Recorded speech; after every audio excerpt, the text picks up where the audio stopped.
Everyone, welcome back to my channel. आज मैं यहाँ पे आपको 3 मार्च 2022 के द हिंदू का एनालिसिस देने वाली हूँ। तो चलिए शुरू करते हैं। फर्स्ट पेज पे आप देख रहे हैं, इसमें है Indian told to rush from war hit Kharkiv. ठीक है, अब इसमें क्या है देखिए, more flight being operated under Operation Ganga. ठीक है, तो इंडिया की तरफ से ऑपरेशन गंगा बनाया गया है, जिसमें क्या है कि और ज़्यादा फ़्लाइट्स इंक्लूड की गई हैं और अब वहाँ से जितने भी यूक्रेन में फंसे हुए स्टूडेंट हैं या जो भी हमारे इंडियन नेशनल्स हैं उनको लाने के लिए।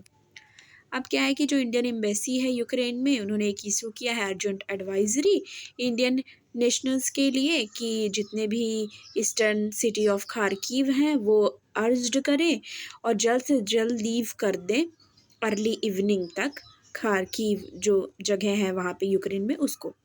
इसके बाद क्या है कि आप ये देखो कि उन्होंने जो एडवाइजरी जारी की है, उन्होंने कहा है, उन्होंने जगह का नाम दिया है ना, बाबे एंड ये जो यहाँ पे मेंशन है, ठीक है, ठीक है, बाबे एंड बेजलियू डीवी का। तो वहाँ पे बोला है कि जल्द से जल्द पहुँचे और उसके बाद जो भी ऑपरेशन गंगा के तहत उनको वहाँ से इंडिया सेफली पहुँचाया जाएगा। अब इसमें क्या है कि इंडिया ने क्या किया है, कंडक्ट जो किया है ऑपरेशन गंगा, वो किस चीज़ के लिए है, ये हो सकता है प्रीलिम्स में पूछा जाए। चांसेस हैं कि ऑपरेशन गंगा जो है इस इवैक्यूएट करने के लिए है जो भी नेशनल्स हैं इंडियन यूक्रेन से। ठीक है, तो यूक्रेन से जो इंडियन जो पीपल हैं उनको लाने के लिए ऑपरेशन गंगा चलाया गया और ये जो कैंपेन है वो बिगन हुई है 24 फरवरी से। ठीक है, वो रशिया का कैंपेन है। अब eastern part of Ukraine city जो है सुमै और खारकीव, वो आप जान रहे हो कि ज़्यादा डेंजरस हो गया है क्योंकि वहाँ पे लगातार जो भी इन्वेज़न है रशिया की तरफ से वो हो रहा है। ठीक है, अब ये देखो जो सिटी ऑफ खुर्स्क है उनका, वो कहाँ पे लोकेट करती है, 130 किलोमीटर सुमै। अब यहाँ पे ये है कि जो मिनिस्ट्री ऑफ एक्सटर्नल अफेयर हैं उन्होंने ये बोला है कि 17,000 इंडियन नेशनल को अभी तक यूक्रेन से लाया जा चुका है। जो इनिशियल एडवाइजरीज इशू हुई हैं, जारी की गई हैं उनकी तरफ से, उसमें उन्होंने ये बताया है। और जो ये फ़्लाइट है जो अंडर ऑपरेशन गंगा, ठीक है, चल रही है, उसमें क्या है कि इंक्रीज़ किया गया है, टोटल नंबर्स जो हैं 15 कर दिया गया है। अब ये जो नेगोशिएशन है रशिया का वो इवैक्यूएट करने के लिए सिटीजन को इवैक्यूएट करने के लिए जो इंडियन सिटीजन है उनको यूक्रेन से, ये मैंने आपको बता ही दिया। तो इसमें क्या है कि हम जो है इंडिया मतलब हमारी तरफ से, इंडिया की तरफ से सप्लाई किया जा रहा है ह्यूमैनिटेरियन आइटम्स यूक्रेन को। ठीक है, तो यूक्रेन को जो भी नेसेसरी आइटम्स है, जो एक कह लो कि इंसानियत के नाते मदद करने के लिए एक ह्यूमैनिटेरियन असिस्टेंस है यूक्रेन के लिए, उसमें क्या है कि C-17 एयरक्राफ्ट है जो अपना इंडियन एयरफोर्स का हिंडन एयरबेस से उसको रवाना किया गया। और वहाँ पे क्या क्या देखिए ह्यूमैनिटेरियन असिस्टेंस दिया, उसमें शामिल है मेडिकल इक्विपमेंट, टेंट है, ब्लैंकेट है, सोलर लैंप है और अदर जो हाउस होल्ड आइटम्स हैं उनको भी, क्योंकि वहाँ पे अर्जेंटली रिक्वायर्ड था ये सब, तो यूक्रेन में पहुँचाया गया इंडिया की तरफ से। ठीक है, इतना आपको जानना ज़रूरी है। और ऑपरेशन गंगा, इसको मत भूलिएगा, चांसेस है पूछा जा सके। Russia is considering safe passes for Indians. ठीक है, अभी क्या है कि जो रशिया है उसने ये बोला है कि जो इंडियन नेशनल्स हैं जो यूक्रेन में फंसे हैं और उनको ये भी जानकारी मिली कि आपको बताइए कि इंडिया का जो वहाँ पे एक है मेडिकल स्टूडेंट खारकीव में, उनकी डेथ भी हो गई। ठीक है, तो बता रहे हैं कि उनको अच्छे से ह्यूमैनिटेरियन तरीके से उनको इवैक्यूएट कराया जाएगा रसिया से। तो ये रसिया जो इन्वॉय हैं उनकी तरफ से बोला जा रहा है, जो वहाँ के न्यू एम्बेसडर अपॉइंट किए गए हैं डेनिस एलिपोव, उन्होंने बोला है। और उन्होंने अप्रिशिएट भी किया था इंडिया के पोजीशन को, जो UN सिक्योरिटी काउंसिल में इंडिया ने एक अपना इंडिपेंडेंट अप्रोच दिखाया था उसको। और उन्होंने बोला है कि जो इंडियन नेशनल हैं जो जहाँ फंसे हुए हैं यूक्रेन में, तो उनको सेफली निकालने की बात कही और बोला है कि उनको रशिया के तरफ से भी, रशियन टेरिटरी की तरफ से भी निकाला जा सकता है और उनको हेल्प करेंगे। ठीक है, तो फर्स्ट बेस पे इतना इम्पॉर्टेंट है। और नेक्स्ट देखते हैं।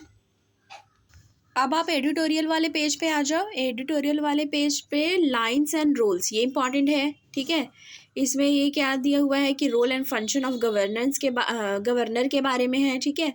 कि और इसके बाद इसी सेम पेज पे, एडिटोरियल वाले पेज पे ही एक है, ठीक है, लूजिंग स्टेम। इसमें जीडीपी नंबर्स के बारे में है, ठीक है।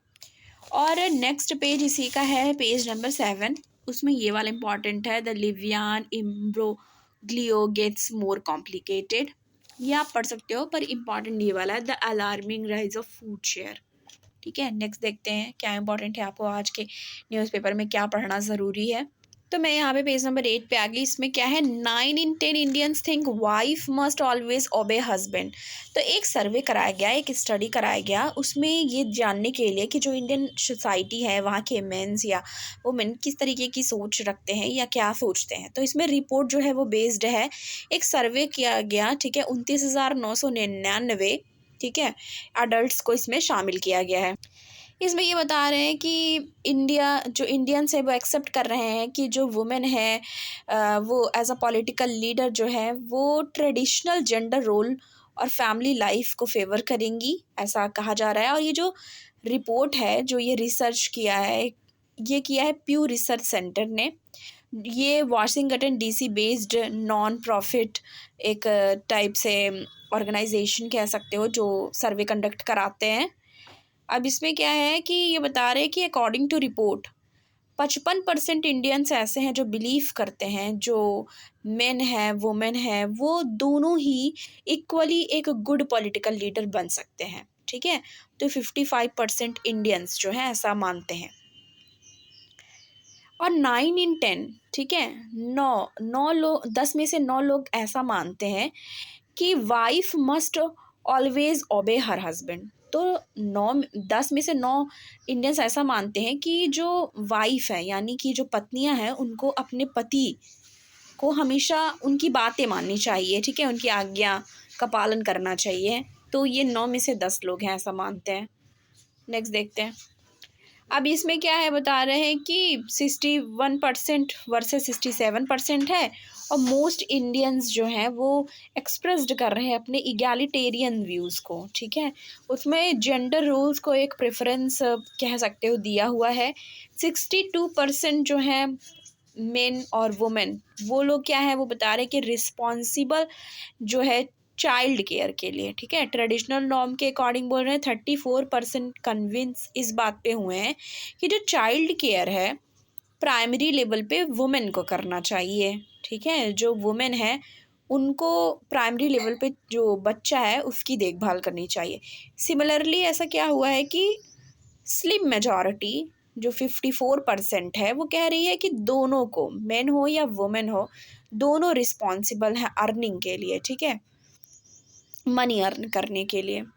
और मेनी एज 43% बिलीव ऐसा करते हैं कि जो अर्निंग है वो मेनली ऑब्लिगेशन मेन का होना चाहिए, ठीक है, कि आदमी कमाए, ऐसा 43 लोग मानते हैं, 43% लोग मानते हैं।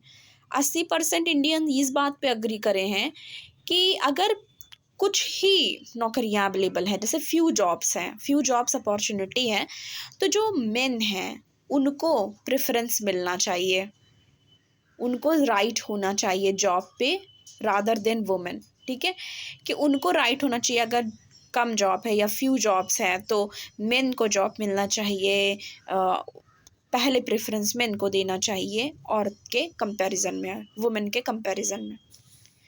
अब ये देखो इक्वल राइट के से रिलेटेड क्या है कि 94% लोग ये बोल रहे हैं। अब इंडिया ने दोनों को वैल्यू किया है, सन को भी वैल्यू किया है और डॉटर को भी, कि लड़का लड़की दोनों को वैल्यू बताया कि दोनों ही वैल्यूएबल हैं। बोला है 94% लोग बोल रहे हैं कि बहुत ज़्यादा इम्पॉर्टेंट है फैमिली में कि एक लड़का होना चाहिए, एटलीस्ट वन सन, ठीक है। करस्पॉन्डिंग फिगर है डॉटर्स के लिए होनी चाहिए, वो 90% लोगों ने बोला है। और 94% लोगों ने बोला है कि एक लड़का तो होना ही चाहिए, ऐसा बोल रहे हैं। About 64% of Indian also say that son and daughter should have equal right to inheritance from parent. तो 64% इंडियंस ऐसे हैं जो बोल रहे हैं कि चाहे वो लड़का हो या लड़की हो, जो उनके पेरेंट्स की चीज़ें हैं उन पे उनका इक्वल अधिकार होना चाहिए, ठीक है। और इसी में 4 ऐसे हैं 10 में से एडल्ट्स, वो बोल रहे हैं कि जो बेटा है वो प्राइमरी रिस्पॉन्सिबिलिटी उसकी होनी चाहिए जब उसके पेरेंट्स बूढ़े हो जाएं, एजिंग पेरेंट, तो उनकी देखभाल करे।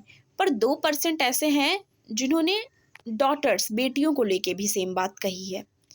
अब ये रिपोर्ट जो है वो प्रीवेलेंट जेंडर नॉर्म्स, ठीक है, दिखा रहा है, ठीक है, और इंडियन सोसाइटी के बारे में बता रहा है कि क्या सोच है इस चीज़ को लेके, क्या मतलब समझते हैं और क्या कहना चाहते हैं, ठीक है। तो एक वैरायटी है हिस्टोरिकल, सोशल और रिलीजियस और इकोनॉमिक रीजंस को लेके, ठीक है। और ये भी देखा जा रहा है कि रीज़न जो फैमिली ट्रेंड है, प्लेस है कि हायर वैल्यू किया है सन को रादर देन डॉटर।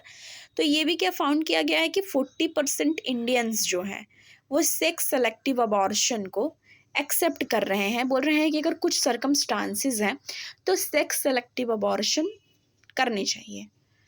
पर 42% ऐसे हैं जो प्रैक्टिस मान रहे हैं कि कम्प्लीटली ये अनएक्सेप्टेबल है, मतलब ऐसा नहीं होना चाहिए, ठीक है।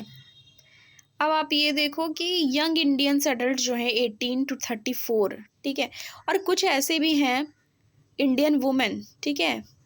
ये नोट किया गया कि जो इंडियन वुमेन है वो बहुत ज़्यादा इससे रिलेटेड अपने जो व्यूज़ हैं वो रखना नहीं चाह रही हैं कि सन प्रेफरेंस और जेंडर रोल्स और स्टडी में मतलब अपना योगदान इतना नहीं दे रही जितना मेंस इस बारे में खुल के बात कर रहे हैं। प्यू सेंटर रिपोर्ट ने ये बताया है कि कंपेयर जेंडर एटीट्यूड, इंडिया में ये भी फाइंड किया मतलब एक फाइंड किया गया है जेंडर एटीट्यूड भी। और ये स्टडी बता रही है कि ग्लोबल मीडियन ऑफ 70% ऐसा कह रहे हैं कि जो औरतें हैं उनको सेम राइट होना चाहिए मेन के लिए, और फाउंड किया गया है ऐसा सिमिलर रेशियो इंडिया में। 72% ऑफ इंडियंस जो हैं वो जेंडर इक्वालिटी को बहुत ज़्यादा इम्पॉर्टेंट मानते हैं, ठीक है। और 92% ऐसे हैं जो मतलब आप ये देखो कि इंडियंस जो हैं वो लेस लाइकली है नॉर्थ अमेरिका की तरह, ठीक है। 92% मीडियन है, वेस्टर्न यूरोप का 90% और लैटिन अमेरिका का 82%, अफ्रीका का 48%, मिडिल ईस्ट नॉर्थ अमेरिका का 44%, और gender equality then Pakistan 72% to 64%। तो ये वाले स्टडी में ये जो सर्वे इन्होंने किया है प्यू सेंटर रिपोर्ट, तो उसमें ऐसा माना गया है। नेक्स्ट देखते हैं, पेज नंबर 10 पे ये है clear road map for 5G auction, ठीक है। तो पीएम ने इस पे क्या बात करी है, Modi sees Biden call to make in America and rely less on foreign supply chain। तो आप इतने दिन से हम ये डिस्कस भी कर रहे हैं, और इसके पहले भी एक मैंने आपको न्यूज़ बताया था कुछ दिन पहले का, तो उसमें भी पीएम मोदी जी ने आत्मनिर्भर, सेल्फ सफिशिएंट होने की बात कही है वहाँ पे, ठीक है। और आप ये देखो कि उन्होंने अपने जो बात की है वेबिनार के टाइम में, बजट अलोकेशंस जो हुआ है साइंस एंड इंफॉर्मेशन टेक्नोलॉजी में, उसकी भी बात कही है। और बोला है कि एक टाइप का सनराइज सेक्टर होगा, ठीक है। Artificial intelligence, geospatial system, drone, semiconductor, space technology and genomics and pharmaceuticals and clean technology to 5G। अब ये जो बजट है उसमें बता रहे हैं कि क्लियर रोड मैप है 5G स्पेक्ट्रम ऑक्शन के लिए, PLI स्कीम है ये, ठीक है। और ये जो साइन हुआ है led manufacturing related with a strong 5G ecosystem, ठीक है। और यूज़ ऑफ टेक्नोलॉजी की भी बात करी है। और आपको पहले जो न्यूज़ था जिसमें मोदी जी ने ड्रोन से रिलेटेड बात की थी, 100 ड्रोन्स फॉर फार्मर, और इसके बारे में भी हम बात कर चुके हैं। बजट में फोकस हुआ है animation visual effect gaming, AVGC, ठीक है। और India needed to adopt towards Indian, ठीक है, इंडियन मीडियम नीड्स। और जो ये प्राइम मिनिस्टर जी हैं उन्होंने एग्जॉर्ट किया है प्राइवेट सेक्टर टेक मैक्सिमम, बोल रहे हैं मैक्सिमम एडवांटेज इस चीज़ का ले सकती है जो ये चेंज लाया गया है, और यूज़ कर सकती है जियो स्पेशियल डेटा को और इनफाइनाइट अपॉर्चुनिटी को। ठीक है। और ये भी बताया है कि कैसे हम वर्ल्ड में ऐसे देखे गए हैं कि हम रिलायबिलिटी के मामले में, सेल्फ सस्टेनेबिलिटी के मामले में, क्योंकि हमने वैक्सीन किस तरीके से प्रोडक्शन वैक्सीन का किया, ठीक है, कोविड के टाइम पे। तो एक इम्पॉर्टेंट हो जाता है ये रोबस्ट डेटा सिक्योरिटी फ्रेमवर्क को लेके, ठीक है। और एक जो रोड मैप है, जो रोड मैप गैदरिंग हुई है, सेटिंग स्टैंडर्ड नॉर्म, ठीक है, उसकी भी बात की गई है। तो ये बहुत ज़्यादा इम्पॉर्टेंट एक न्यूज़ हो जाता है कि इनोवेशन या बजट में इनोवेशन के सेक्टर को, साइंस एंड टेक इंफॉर्मेशन के सेक्टर को कितना अलॉट किया गया और कितनी बात करी जा रही है सेल्फ सफिशिएंट होने की तरफ। नेक्स्ट देखते हैं। India is natural leader of quad in Indo Pacific region. तो ये बोल रहे हैं कि इंडिया जो है एक नेचुरल लीडर है क्वाड जो है इंडो पैसिफिक रीजन वहाँ पे। अब ये आपको पता होगा मिलान या मिलन कह लो, ये जो है ये मैंने आपको पहला बताया था कि विशाखापट्टनम में ऑर्गेनाइज हुआ था, ठीक है। और इसमें क्या हुआ बता रहे हैं कि इसमें Indo Pacific Australia high commissioner to India, इसमें ओ फेरल बात कर रहे हैं इस बारे में कि India as a natural leader emerge होके आया है। वो तो हमको पता ही है, पहले भी बताया गया इस बारे में, फिर से देख लीजिए। एक्सरसाइज जो है मैदान का, वहाँ पे 14 कंट्रीज़ हैं और उसमें इंक्लूड ऑस्ट्रेलिया भी है, ठीक है। Free open and prosperous Indo Pacific की बात की जा रही है। इसमें ये देखो जितने भी 4 कंट्रीज़ हैं, India, Australia, USA and Japan, बात की जा रही है कि साथ में काम करने की। और वैक्सीन का जो रोल आउट हुआ था डिज़ीज़ का रिलीफ को लेके, उसमें भी जो इश्यूज़ थे लाइक क्लाइमेट चेंज, उसमें भी इंडिया का किस तरीके से रोल रहा, ठीक है, ये भी आप देख सकते हो। और क्वाड का कैसा रोल रहा, क्वाड कंट्रीज़ ने किस तरीके से कंट्रीब्यूट किया। अब ये देखो यहाँ पे है कि जो relationship between India and Australia है, उसमें क्या है, डिफेंस है, इकोनॉमिक इश्यूज़ हैं, एजुकेशन है, टूरिज़्म है, ठीक है। तो ये सब एक इम्पॉर्टेंट सेक्टर है। अब ये देखो कि ऑस्ट्रेलिया ने बात करी है कि ऑस्ट्रेलिया ने बात की है ओपन करने के लिए बॉर्डर को, कब से, 21 फरवरी को, यानी कि बात करी थी कि 21 फरवरी से बॉर्डर ओपन कर देंगे। अब ऑस्ट्रेलिया ने ये भी बोला है कि ग्रेट ट्रेवलर्स हैं ऑस्ट्रेलिया के लोग, प्रेफरेंस रखते हैं इंडिया में ट्रैवल करने के लिए, ठीक है। इंक्रीज़ हो गए हैं वो नंबर, ठीक है, इंक्रीज़ हो गए नंबर ऑस्ट्रेलियन ट्रेवलर का जो आ रहे हैं इंडिया में। थर्ड ऑफ द स्टूडेंट है, ठीक है, रिटर्न हो रहे हैं ऑस्ट्रेलिया कंटिन्यू करने के लिए एजुकेशनल, ठीक है, कोविड-19 लॉकडाउन के बाद। और और को और अब कोई भी वीज़ा के साथ ट्रैवल कर सकता है, इजी हो गया है। तो इसमें इस चीज़ से रिलेटेड बात है। नेक्स्ट देखते हैं। वर्ड वाले पेज पे हम आ चुके हैं। इसमें सब आईआर से रिलेटेड मोस्टली होता है। Ukrainians keep a battle for Kherson, ठीक है, खेरसन। इसमें क्या है, यूक्रेनियन ने क्या बोला है कि फ़ाइट जो हो रहा है सदर्न पोर्ट ऑफ खरसन और सीजेबल सिटी रशिया जो है वो क्लेम कर रही है, ठीक है, वो सीज़ हो गया। एक आप इसमें पिक्चर भी देख लो खार्किव रीजन का, ये पुलिस डिपार्टमेंट बिल्डिंग है जो कि कैसे हिट कर दी गई है, मतलब बहुत बुरी तरीके से, ठीक है, स्ट्राइक हुआ और एक बम्बारमेंट हुआ है, डिवास्टेटिंग सिटी बन गई है, ठीक है। तो ये उसी से रिलेटेड है जो आप न्यूज़ वगैरह में भी देख रहे हो। तो ये वाला आईआर से रिलेटेड है, ये भी आप रफली पढ़ लीजिएगा। नेक्स्ट देखते हैं। Biden slam Putin outlines fight against inflation in US, ठीक है। तो बोल रहे हैं won't send troop to Ukraine से बाइडन एट FOTU एड्रेस। तो इसमें क्या है, यूएस प्रेसिडेंट जो बाइडन, उन्होंने बोला है कि जो डिलीवर्ड किया है इनका first state of the union SOTU address किया है, कि क्रिटिसाइज किया है इन्होंने रशियन प्रेसिडेंट व्लादिमीर पुतिन को और शो किया है अपना सपोर्ट यूक्रेन की तरफ से। तो उन्होंने पहले ही कर दिया था फर्स्ट डे ऑफ वॉर में ही कि वो यूक्रेन को सपोर्ट कर रहे हैं और ये अनएक्सेप्टेबल है जो रशिया कर रही है। बाइडेन ने ये बोला है कि जितने भी लोग हैं उनको खड़े होके एक सॉलिडेरिटी दिखानी चाहिए यूक्रेन के साथ, ठीक है। और जो एम्बेसडर हैं यूएस के, ठीक है, उन्होंने बोला है, स्पेशल गेस्ट जो फर्स्ट लेडी जिल बाइडन हैं उन्होंने भी एड्रेस किया। जो बाइडन ऐसा कह रहे हैं कि पुतिन को अभी आइसोलेट कर देना पड़ेगा, जो भी पूरी वर्ल्ड को एक जिस तरीके से उसने किया है उसके लिए पूरे वर्ल्ड में इसको आइसोलेट करना चाहिए। अब ये CNN जो रिपोर्ट है, जो एक इंटरनेशनल जो न्यूज़ बताती है, उसने ये बोला है कि जो यूक्रेनियन प्रेसिडेंट है वोलोदाइमर जेलेंस्की, उन्होंने बोला है कि जो मिस्टर बाइडन है उनको एक स्ट्रॉन्ग और यूज़फुल मैसेज देना चाहिए जो भी इन्वेजन हुआ है उनकी कंट्री पे उसको लेके, ठीक है। तो इसमें इसी को लेके है कि बाइडन ने क्या बोला है। नेक्स्ट देखते हैं, पेज नंबर 12 पे आ जाए। इसमें है trade deficit widens to $21 billion again as imports climb 35%, ठीक है।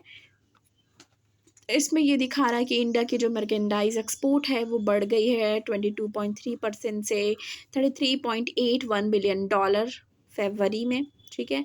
ट्रेड डेफिसिट जो है वो श्रैंक की है $17 बिलियन जनवरी में, और प्री पैंडेमिक लेवल जो था फरवरी 22 में, तो फरवरी डेफिसिट जो है वो ट्वाइस हो गई है, twice as wide as the pre pandemic level, ठीक है। गोल्ड इंपोर्ट जो है वो $4.68 बिलियन हो गया है, 11.5% लोअर देन फरवरी 2021, और rebound in oil and gold demand amid the wane of the third wave along with the rising global commodities price banned by escalating geopolitical tensions, ठीक है। और import and blotted the merchandise trade deficit, ये किसने बोला ये सब?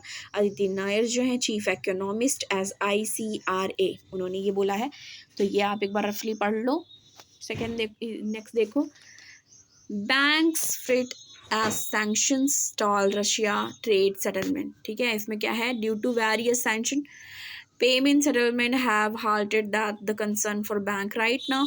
तो बहुत सारे सैंक्शंस जो इम्पोज किया गया है उसके चलते क्या हो गया है, जो पेमेंट सेटलमेंट है वो हॉल्ट कर गई है, ठीक है। अब इसके बाद क्या है कि जो जो एक एक्सटेंट है पेमेंट को लेके, ठीक है, वो क्लियर नहीं हो रहा है इस मोमेंट पे, क्योंकि RBI ने क्या किया है, वो RBI एसेस करने की कोशिश कर रही है। रशिया का जो एक्सपोर्ट टू इंडिया है वो $6.9 बिलियन 2021 में है, और इंडिया ने एक्सपोर्ट किया $3.33 बिलियन गुड्स रशिया को 2021 में। अब इसमें ये दिखा रहे हैं कि फॉर नाउ जो bankers have not shot IBA's help in reaching out the regulator और गवर्नमेंट द फर्स्ट सोर्स। तो बोल रहे हैं कि जो बैंकर्स है वो अभी शॉर्ट नहीं कर पाई है जो IBA की हेल्प को रीच आउट करने के लिए। और मीनवाइल ये बता रहे हैं कि बैंक है जो वो स्टार्ट की है अपना जो कांटेक्ट करना क्लाइंट से, ठीक है। एक्सपोजर है जो रशिया और यूक्रेन का, उसको देख के कि जो बिजनेस है वो सिग्निफिकेंटली इम्पैक्ट हुई है, ठीक है। और ये रिजल्ट हो रहा है, किस बात का रिजल्ट दिखा रहा है कि डिले हो रहा है लोन रीपेमेंट का बैंक्स को लेके। तो आज के लिए इतना ही। अगर आपको मेरा ये एनालिसिस अच्छा लगा हो, लाइक करिए, शेयर करिए, ज़्यादा से ज़्यादा सब्सक्राइब करिए मेरे चैनल को, जिससे मोटिवेशन मिले। Thank you.